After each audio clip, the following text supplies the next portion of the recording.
All right. Okay. So we will be, inshallah, moving forward with that. We will, inshallah, starting our class here today, first day of class. So what we are going to be doing is, and that was pretty quick. Okay, so this is basically, what we will be doing, alhamdulillah, as part of this course. And again, the course is going to, inshallah, run from the 12th through the 4th of May, inshallah. And what we are, inshallah, going to be doing is, doing Juz 1, which is Surah Baqarah, and we will try to cover that, inshallah. Again, we will again have other things that will be part of this program, which will be, life setting goals. We'll talk about the rights of the Quran. Some of you may already know that. And there would be other things that we will be covering, like recitation, tajweed, and trying to make sure that we benefit, inshallah, from some of that. Okay. All right. So, alhamdulillah, gem mining, invite a loved one along. So again, we are obviously starting the course now. If you know of friends, if you benefited from the course that we did last year, last 3 months, if you got any benefit out of it, invite others. Because again, remember, at the end of the day, whatever you folks do, anybody who benefits from it, you will get rewarded for any good deed that comes out of it. Okay. So that is just another way of increasing our bank account. Because at the end of the day, what we know is that all we are going to take with us as we go from this world is going to be the deeds that we will have in our accounts, right? So another way to increase that is to invite others along in the journey that you will be taking, and hopefully all of us will benefit together from that, inshallah. Okay. All right. So everything starts with a plan, right? Who has a plan for the day today? What are you planning on doing? Besides that, you are here at Gems of Quran class at this morning hour. Outside of that, do you have the rest of your day planned? Who knows what you're doing the rest of the day? Okay, that's an indication. If you do, that's awesome, right? But majority of the world really is what we see around us. Okay, which means we start a day. We will just do whatever comes along, right? And then we will, at the end of the day, say, we thought we were going to do this, but we were only able to do this, right? And that is because we don't have a plan, right? So everything needs to start from a plan, because if you fail to plan, then you plan to fail. Does that make sense? If you fail to plan, which means if you don't have a plan, that just really means that you are planning to fail. You're not planning to succeed, right? Because success and excellence does not happen by accident, right? People who've done things in their life. So let me ask you this. Is there anybody in this room who looks up to somebody as a role model? Now again, could be a soccer superstar, could be a video gamer, doesn't really matter. But do you have anybody in mind that you look up to? Anybody? Go ahead, Ibrahim. Prophet Muhammad Sallallahu Alaihi Wasallam. That's awesome. Okay, that's the ultimate example, right? And then truly, we obviously should look up to only to him. But outside of that, for now, for the moment of discussion, Muhammad Ali. Okay. All right. Kareem Abdul-Jabbar. Okay. Anybody else? So the rest of us don't look up to anybody? Like no role models? Your parents? That's awesome. Okay. Elon Musk. Elon Musk? Okay. All right. Who else? Muhammad Salah. Muhammad Salah. Okay. All right. That's fine. But again, there is a reason, like, why we all look up to those people that we mentioned. Right? There must be a reason. Like, why do you look up to Muhammad Ali? He stood for what he believed in, right? Okay. Why do you look up to Muhammad Salah?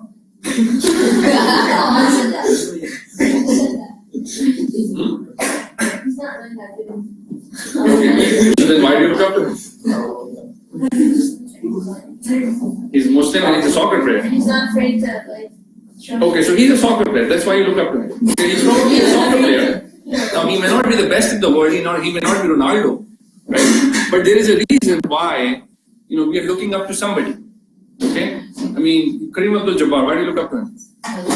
He's a good basketball player. Also, he tried to find his religion. He was strong. Say it out loud. He good basketball player. Yeah, he was a revert. So in the middle of his basketball career, Guys. even though he was being peer pressured into staying Christian, Mhm. he decided to change to Muslim because he wanted to be on the right path. Okay, so again, he basically stood for what he believed in, right? And there are other people. I mean, people who follow other things. That happen in the world around us, like who knows about what taking a knee means? Come on, guys. I mean, it's okay. You can stretch your arms. Nobody's gonna say, oh, you're smelling. That's okay. Everybody's wearing a jacket. All right. So, okay, Ibrahim. It's like when you're singing And you don't? you don't stand up, you just take it. You just take. But what does that mean?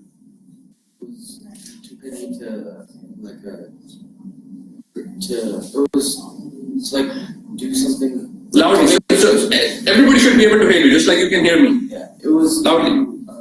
like make a point about all the police brutality that's going on. Like Okay, that's right, right? It was basically to protest some of that.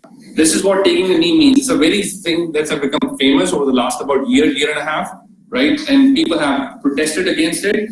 But here is the point. The point is those guys are standing up for something. Because if you don't stand up for something, right, you don't stand up for anything. Okay, just think about it. Just take a minute and think about it. That is why as Muslims, we believe in what we believe in and we should be able to openly express what we believe in, right? Because if you're not able to protect what you believe in, right, then anybody can just walk all over you, okay? So in any case, so coming back to what we are talking about here, so we need to have a plan, okay, of what we are going to be doing today, tomorrow, this week, and then the next year, and then for our life. How many of you have already started thinking about what you want to do when you grow up? Or people have started talking to you about what you want to do when you want to grow up? Or when you graduate from high school, or even in your high school years? Most of you, right? Hopefully most of you. At least somebody has asked you this question of what do you want to be? And at least you have some ideas. Now that may change tomorrow and day after because you're still deciding and exploring and doing all of that. But at least you've started thinking about it, which means you've started to make a plan. You may not realize it, but that is what you're doing at the back of your mind, is that you are thinking about what you want to do. And that is the first step of making a plan. But again, having a plan is still better than not having a plan, okay? So, having said that, what we are going to be doing is that we will talk about who, what, where, and how. Okay. Now, what does that mean? It means the first thing is who. Put your name in the brackets. So, for example, I will say, I, Ghazanfar, need to benefit from gems of Quran, inshallah. Because honestly, I am not here for any of you. Okay, I'm only here to benefit myself because as I am learning, it is going to benefit me. And my hope is that in turn will benefit others. That Allah subhanahu wa ta'ala will make it beneficial for me, and then hopefully it will allow us for others to take some benefit from. So each one of you, why are you here at this point? Except that your parents told you that you have to come here. But why are you honestly here at this point? Zavir? To learn, okay. All right, that's awesome. Anybody else? Like we read the Bible every single day, but we need to understand what it means. And not the problem. You can't just read it and so. Okay. All right. Anybody else? Why are you here this morning? Don't know? Anybody? I'm just asking everybody. please. You know more about Islam. To know more about Islam. Okay. Anybody else? We need to know, okay? Hopefully it is not that your parents drag you here, okay? That's probably part of it, honestly. But the point is that why you are here should be only for your own self. Because whatever you're going to learn here is going to be beneficial for your own sake, okay? You're not here because you want to, maybe it looks good that, oh, I'm following my parents' instructions. Maybe sure, somebody told me that you need to show up here. Maybe sure, I'm just hanging out with my friends who have come here and I just want to be here. That's fine. But at the end of the day, have this intention that you are going to benefit and learn something from. Okay? Because that's truly why we are here. So, what are we going to be doing? We will be doing Juz 1, which is the first juz of the Quran, which is what surah? Surah Baqarah. Surah Fatiha is at the beginning, right? But then Surah Baqarah is in the first juz. Is it an entire Surah Baqarah? No? Okay, what is it, like half, 1/3, estimate, approximate, 1/3? It's almost a half. Okay, how many verses long is Surah Baqarah? 268? 286. Okay, yes, that's right, 286. So our plan is, we will be meeting here every Saturday, inshallah, okay, for the next about 16 or 17 Saturdays. There's a couple of holidays in the middle. So we will plan before Ramadan, we will finish before Ramadan, inshallah. Okay, 4th of May is going to be our last class. And the plan is to get through Juz 1. Now, where are we taking this class? This class is obviously here, obviously for the people who are here. What I will be doing is, we will be recording these sessions and we will be putting these sessions online. Okay, so they will be available for others also to hear the content. So if you cannot be here physically on a given Saturday, because I know everybody has busy schedules, okay, you can certainly listen to the recordings. We will be recording for the folks who were here with us last year. They know that we were doing the recordings and we were putting those up online. So you can certainly benefit. If you can't be here for 1 or 2 Saturdays because you have to participate in certain things, some people are not here this morning actually because they had to be at some other place, you can always listen to the recording. So that's what, inshallah, what my intention is. So hopefully everybody can benefit. And then what we will be doing. So we do have the book prepared, okay, but it got behind in printing. So the books are still getting printed. We will start with something today, but inshallah we will have the book for next time, okay, inshallah. So again, who, what, where, and how. That is how you typically make a plan. Okay, what are you doing, when you're doing it, how you're doing it, and then where are you going to be doing it, right? So again, this is our plan, inshallah, for this class moving forward. All right. So first is, as I said, sincerity of the intention. Okay. So there is a hadith of Rasulullah sallallahu alaihi wasallam. And then when we say sallallahu alaihi wasallam, everybody needs to say it out loud, because what happens is that when you say that, first off, you're sending blessings of Prophet Muhammad sallallahu alaihi wasallam, which is mandatory when you hear his name. Okay. The thing is, when you say it slightly loudly, you may be saying it in your heart, which is fine. But when you say it slightly loudly, that may encourage the person next to you to say it as well. And that comes into your bank account from a benefit standpoint, right? So the hadith of Rasulullah sallallahu alaihi wasallam says, "Innamal a'malu binniyah." Who's heard of this hadith before? Okay. Who's not had breakfast this morning? Because I see some hands going like this. It's like you're trying to hide. Don't try to hide. Raise your hand. That's okay. I'm not asking any random question. Okay. So this hadith, it is Hazrat Umar ibn Khattab basically narrated this, that he heard Rasulullah sallallahu alaihi wasallam say that actions are but intention, and every man shall have but that which he intended. So again, that's why we talked about at the beginning of the class, why are we here today? What's your intention to, for this class? And that's where we need to make sure that we are keeping our intentions straight, inshallah. Okay? So again, first is, so I'll quickly go around the room, okay? And I want you to say what is up on the board. that I put your name in there, okay, need to benefit from gems of Quran, inshallah. Okay, so I need to hear that. So we'll start with Umair here quickly. It's not a big sentence. So look up on the screen. I, Umair, need to benefit from gems of Quran, inshallah. Say it out loudly. I, aware, benefit from them, inshallah. Okay. I say need to benefit from gems of Quran. Everybody need to be here. Need to be here. I say need to benefit from gems of Quran, inshallah. I say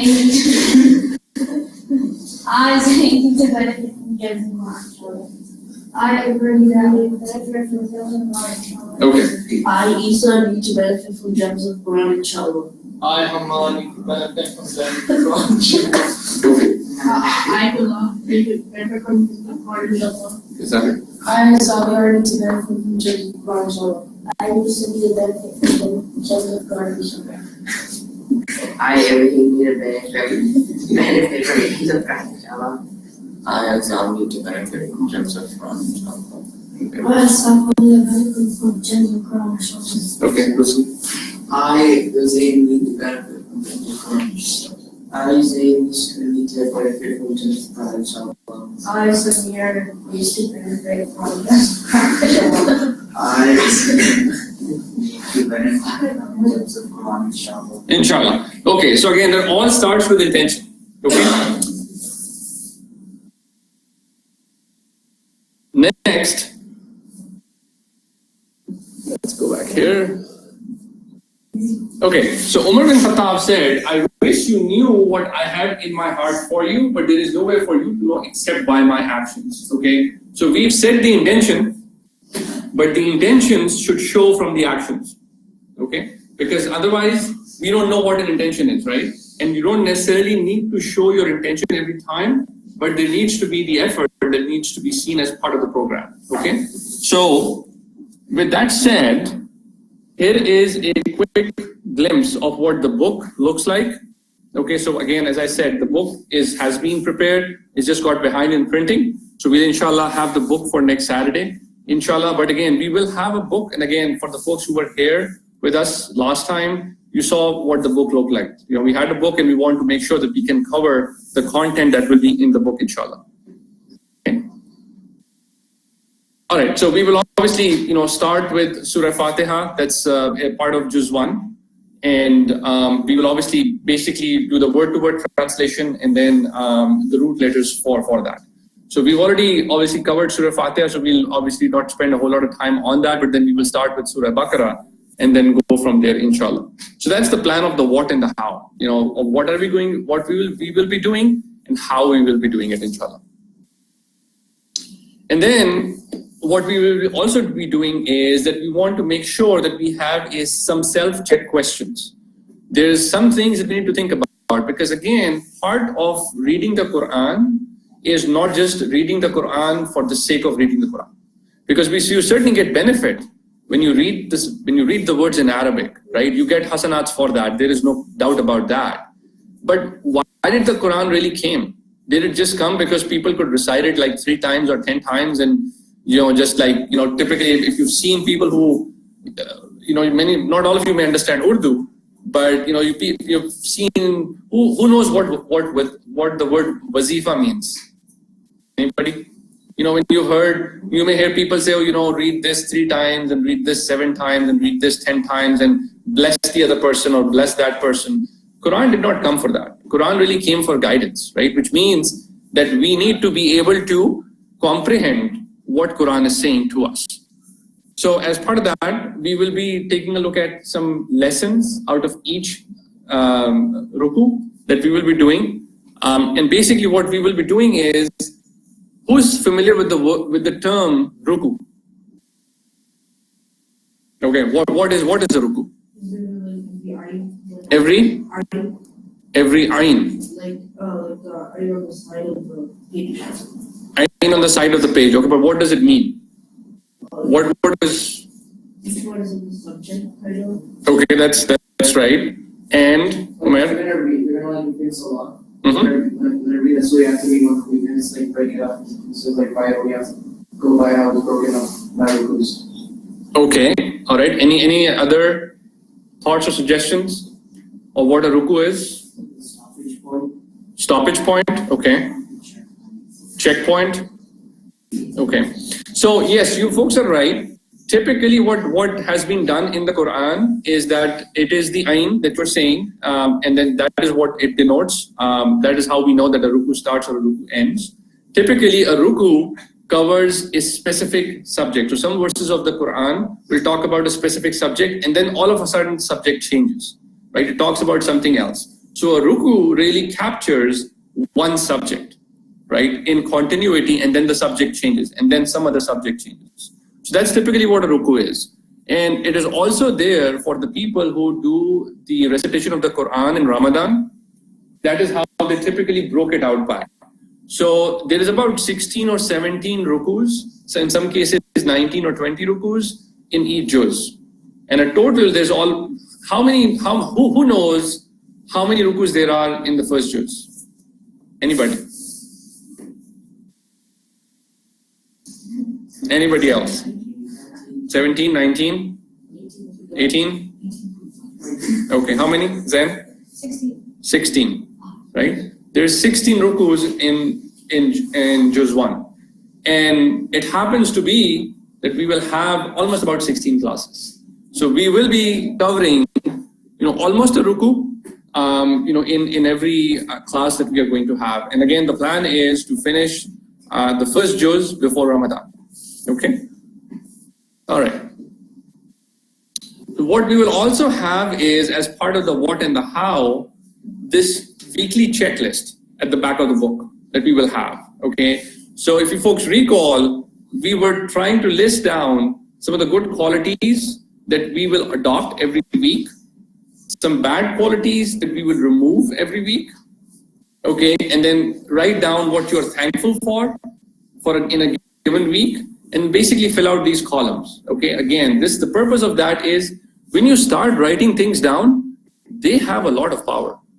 Okay, that can really make a change when you start writing down whatever you have in your mind. Okay, if you want to start a business, if you want to become good at something, if you want to memorize something, the more you write, the better you become at it. Okay. All right. So what we are going to be doing is, we'll talk about a story. It's a story of 4 students. Okay, we all, obviously all of us are students. There's more than 4 here. But, we'll talk about the story. Okay, and then I want to have some interactive dialogue once we are done with that. Okay. All right, so we have a student 1. Student 1 wasn't prepared. He didn't go to school, so there was an exam, right? He didn't go to school, and he went to the examination room, or did not go to the examination room, and he basically just wandered around, right? So he did something, there was an exam, he didn't really go to school that day, he didn't even take the exam, he just walked around and then came back home. Okay, so that's student 1. Then we have student 2. Student 2 was super smart. He thought when he got to the examination hall, he got the examination paper and he thought it wasn't the right paper. Okay, he said, it's not the right paper. So he didn't like the paper, and he felt, it's not really going to benefit him, the paper that he got. So what he did, he made his own paper. Okay, he just threw away the paper that he got. He made up his own questions, and then he attempted the sheet very, very well. He came up with his own stuff, and he wrote down whatever he wanted to write down at that time, right? So that's student number 2. Then we have student number 3. Student 3 was a very smart student also. He went to school. Okay, so he actually did go to school. He actually did go to the examination room. He was very well prepared. But he also saw a friend who was sitting next to him who wasn't prepared. So he kept on helping him, right? And he was not able to finish his own paper in time. So that's student number 3. Okay, so let's recap. We have student 1 who didn't do anything. He didn't even go to school, didn't even go to the examination hall, just walked around and came back.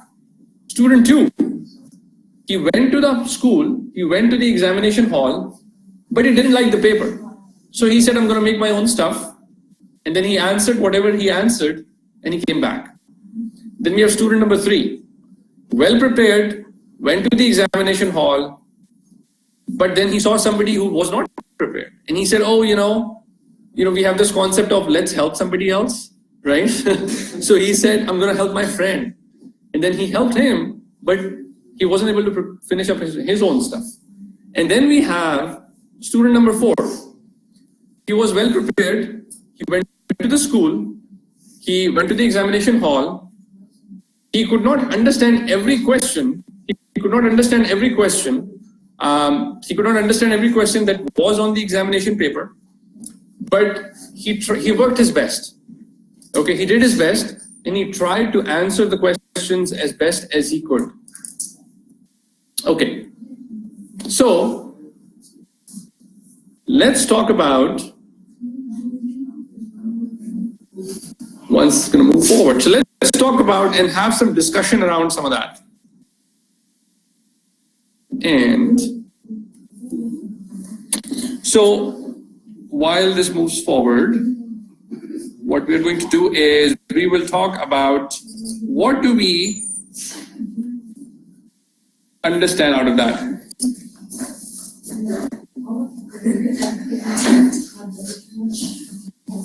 Okay.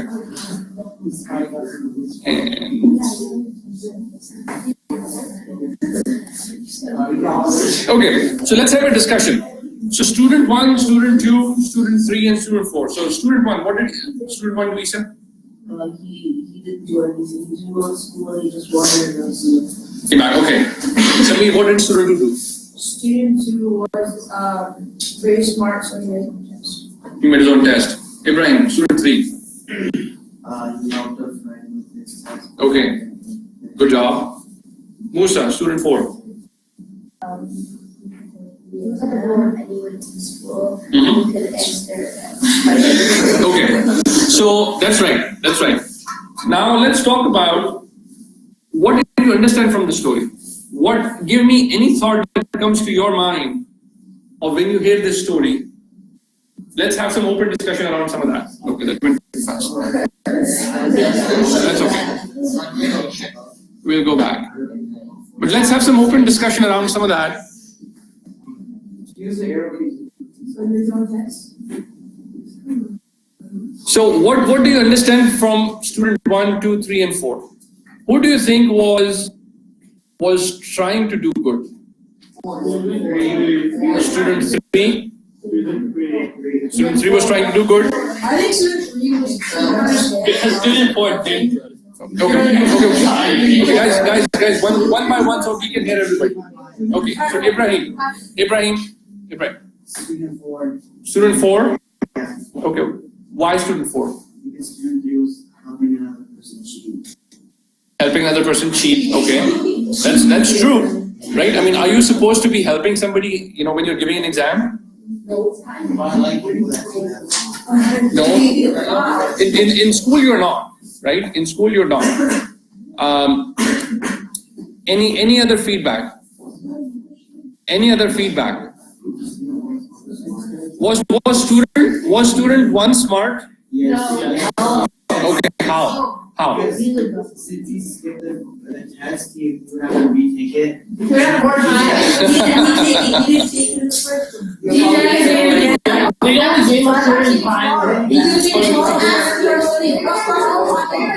Okay, one by one. So how was student 1 smart? Because he skipped the test, and then that would mean he had to take it later. So he can ask people that already took it, like, quiz, so he can study that. If the paper were to be repeated, right? I mean that's how it would have been for him. Okay. So how was student 2 smart? Was student 2 smart? He was arrogant. He was arrogant? Yeah, I thought he was too smart for the quiz. He thought he was too smart for the quiz. That's right. What about student 3? He was smart, but too kind. Guys, student 3 was smart but too kind. Yeah, I like. Okay. Okay. Okay. What about student 4? Student 4 Rosine, guys, he's very diligent. Okay. Just like the French diligent, right? Okay. All right. How does this translate to what we do here? Here we work diligent. We work diligent. Do we? We're coming here to benefit ourselves. To benefit ourselves? Okay.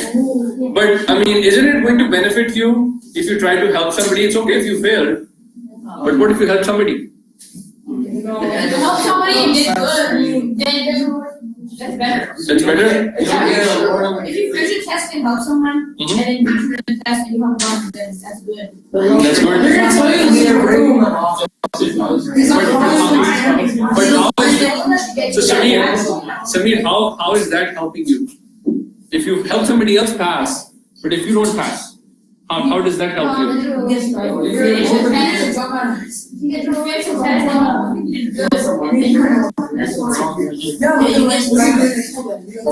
Okay. All right. So how does this relate to this world, this whole concept of Islam, and what we need to do here in this world? Help other people. Help other people? So you're saying student 3 is better than? Yeah. Student 4? Yeah. Student 2 is better? Yeah. Isa? Focus on yourself first and then go to others. What happens on the day of judgment? Everyone will be facing themselves. Everyone will be seeing what you did. Right, exactly. So is it really going to benefit if you help somebody, if you drove somebody, let's say you guys are all grown up, 16 plus, 17 plus, when you can drive. Is it going to benefit you personally if you drive your friend to the masjid for salah, but then drop him at the masjid and then go do something else, not pray or something? Is it going to benefit you? No.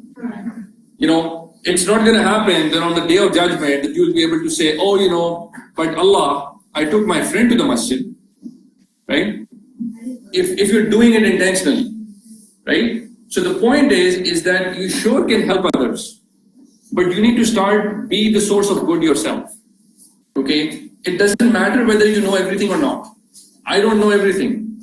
Nobody knows everything, okay? But we all strive hard to know more than what we knew yesterday and to become better than what we were yesterday.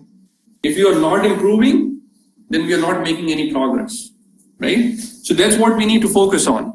So again,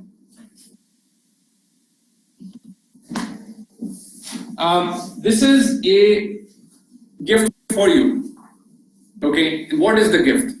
So the gift is, so this is a hadith from Sahih Muslim, and I'm going to read it out loud. So it goes on to say that when we were in Sufa, the Messenger of Allah sallallahu alaihi wasallam came out and said, which of you would like to go out every morning to Bhutan or Al-Aqiq and bring 2 large she-camels without being guilty of sin or without severing the ties of kinship? Now, who understands what was the importance of a she-camel back then? Okay, Samir. They were expensive because they made milk. They made milk? Okay. Okay, Isa. It's like the car of their time. It's like the car of Their time. I think they could show it off as well. But why? Why is the question? Better transportation thing and food? Okay. Second? They can produce more camels? Okay. You know, back then, in Arabia, in the desert, a she-camel at that time was the equivalent of a Lamborghini or a Ferrari today. Not because that it would go pretty fast, Okay, that's why why we say Lamborghinis are nice or Ferraris are nice today, because they go pretty fast and they look flashy and they're expensive and all that kind of good stuff. But back then, a she camel could produce more offspring and it could increase the camels, right? So she camel was more expensive then at that time, and it was the most expensive type of camel. And there were she camels that actually were red in color, and they were more expensive.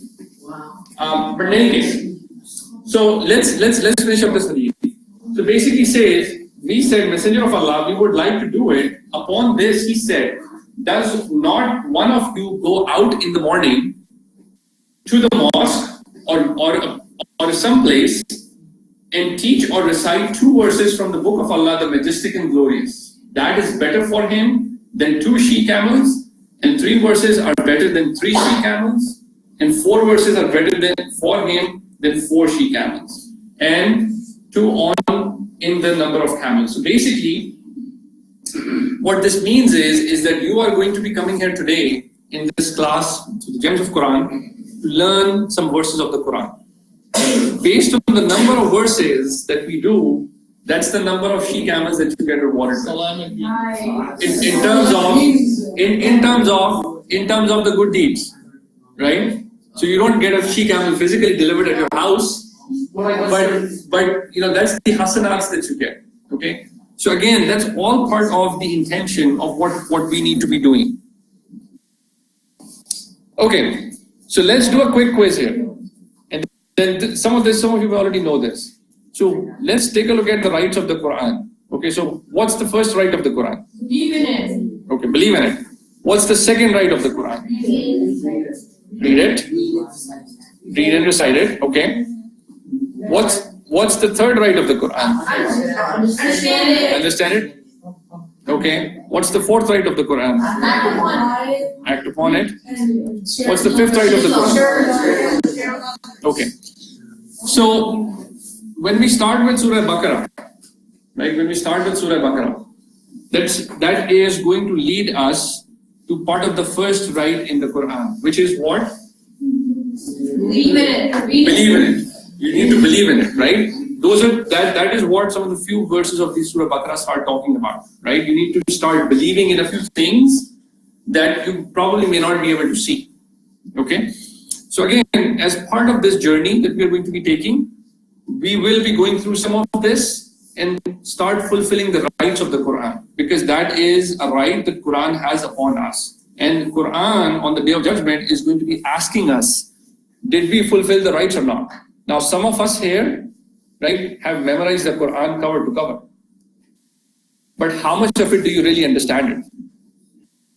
Right? So part of the rights of the Quran is you don't not just memorize it, but that you also understand it.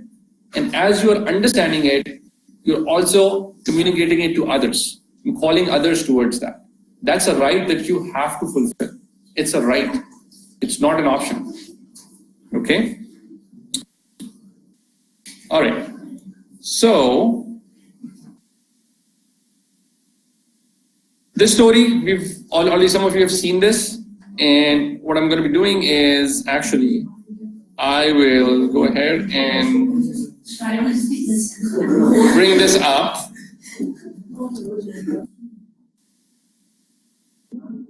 So we go through this, but then so for some of you who have not seen this before, okay, this is again the story of a child who's basically enlightening himself from the Quran. Okay, because without that there is no enlightenment. Okay. No man.